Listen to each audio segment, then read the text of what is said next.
السلام علیکم ورحمۃ اللہ وبرکاتہ۔ امید کہ اللہ کے فضل و کرم سے آپ بخیر ہوں گے اور اپنا کام اچھے ڈھنگ سے ہی کر رہے ہوں گے۔ سامعین کرام، آج میں آپ کے سامنے ایک ایسے ٹاپک کو لے کر حاضر ہوا ہوں جو سماج اور معاشرے کے لیے ایک سنگین جرم ہے، اور جس میں کچھ لوگ ایسے ہیں جو سماج کو گندہ کرنے میں مصروف رہتے ہیں، وہ اس سنگین جرم کو اپناتے ہیں۔ وہ ہے الزام تراشی۔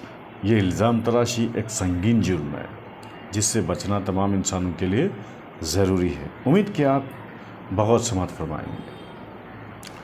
سامعین، کسی شخص کی غیر موجودگی پر اس پر جھوٹ باندھنا الزام تراشی کہلاتا ہے۔ اور کہیں میٹنگ کر لی، اکٹھے ہو گئے اور کسی ایک شخص کے خلاف ایک الزام کا جھوٹ کا پلڑا باندھ لیا، وہ کیا ہے؟ الزام تراشی۔ مسلمانوں کی ہر چیز، اس کا مال، اس کی عزت اور اس کا خون ایک دوسرے پر حرام ہے۔ یہاں پر مسلمانوں کے اصلاح معاشرے کی بات ہو رہی ہے، اس لیے میں مسلمان کا لفظ بھی استعمال کر رہا ہوں، اور حدیث میں بھی ہے۔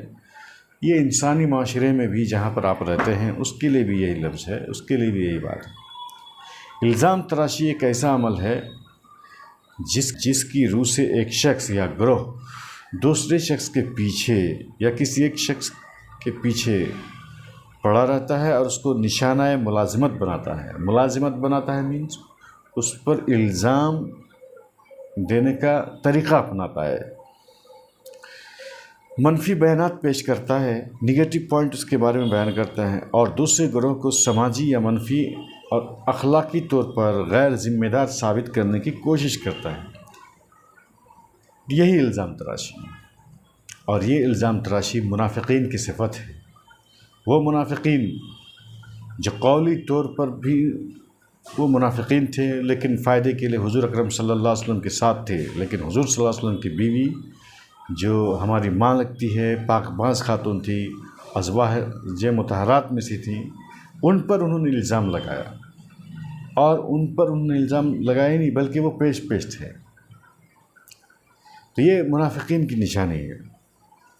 اور ایسے لوگ اصل میں کیا ہوتے ہیں کہ بے روزگار ہوتے ہیں، چونکہ شہروں میں اور شہروں کے جیسے ہی دوسری جگہوں میں جہاں پر لوگ مصروف ہوتے ہیں، مشغول ہوتے ہیں، بزی ہوتے ہیں، ان کو اتنا وقت نہیں مل پاتا، اس لیے وہ ایک دوسرے پر الزام تراشی کرتے بھی نہیں ہیں۔ لیکن گاؤں گھر میں کچھ گروہ ایسے ہوتے ہیں، یا ایک شخص یا دو شخص ایسا نکل جاتا ہے جو بے روزگار ہوتے ہیں اور اپنے مفاد کے لیے اور اپنے فائدے کے لیے وہ دلالی قسم کی حرکتیں کرتے ہیں، اور اس کے لیے وہ کیا کرتے ہیں؟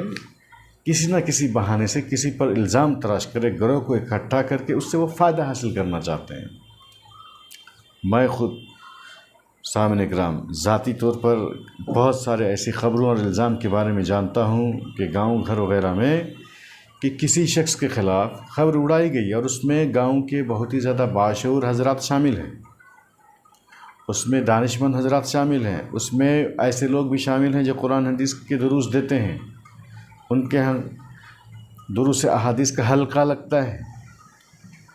تو وہ جو ہے ایک ساتھ مل کر کے کسی ایسے شخص کے خلاف ایسی باتیں بیان کیا کہ جس کی تحقیق کے بعد پتہ چلا کہ نہ اس واقعہ کا سر ہے اور نہ ہی پیر۔ پھر جب تحقیق کے ساتھ ان کو پوچھا جاتا ہے تو وہ بغلے جھانکتے نظر آتے ہیں، اور شرم سے لوگ ذلت اور رسوا ہوئے بھی۔ یہ میرا عینی مشاہدہ بھی ہے۔ تو بہرحال ایسے لوگ گاؤں گھر کے بیٹھنے کی جگہوں میں، کینٹین میں، جو روزانہ کسی نہ کسی شخص کو ڈھونڈتے ہی ہیں، وہ جس پر الزام لگا کر وہ سیاست کرتے ہیں، اور اس کا معاملہ ختم ہوتا، کسی ایک کا معاملہ جیسے ہی ختم ہوتا ہے وہ کسی دوسرے کی تلاش میں نکل پڑتے ہیں۔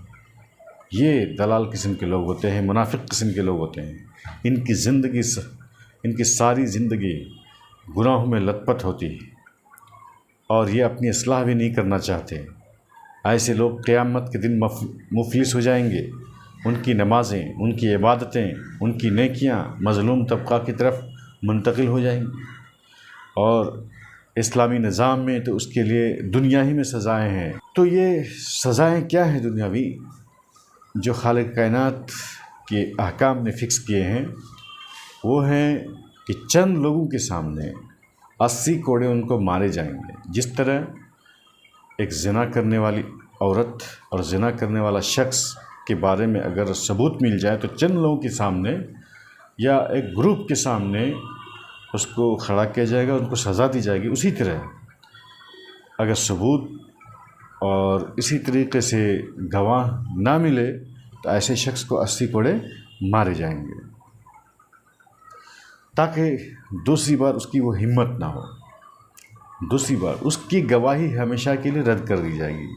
مسلم معاشرے میں اس کی گواہی کبھی قبول ہی نہیں کی۔ تیسری جو سزا ہے وہ یہ ہے کہ وہ شخص فاسق اور فاجر میں گنا جائے گا، وہ کبھی بھی جو ہے عادل نہیں ہو سکتا۔ تو میں نے الزام تراشی ایک سنگین جرم کو جو میں نے کہا ہے، الزام عام طور پر معاشرے میں ایک پاک باز اور نیک عورت کے خلاف جب انسان لگاتا ہے تو اس کے خلاف قرآن نے یہ سزائیں متعین کی۔ کسی دوسرے فیکٹرز میں، کسی دوسرے معاملات میں بھی اگر کوئی کسی پر الزام لگاتا ہے تو وہ الزام لگانا بھی ایک سنگین جرم ہے۔ ایسے لوگوں کو اگر سختی سے چند لوگ نہیں پکڑیں اور اس کی سرزنش نہ کریں تو معاشرے میں یہ برائی عام ہوتی نظر آئے گی۔ آج اگر کسی ایک کی باری ہے تو کل آپ کی بھی باری ہو سکتی ہے۔ اس لیے گاؤں کے، سماج کے افراد صالح معاشرہ کو بنانے کے لیے اس سنگین جرم کا خاتمہ کریں، اور اس خاتمہ کے لیے وہ تحریک چلائیں، اور اس سلسلے میں جو لوگ اچھا کام کرتے ہیں ان کا ساتھ دیں۔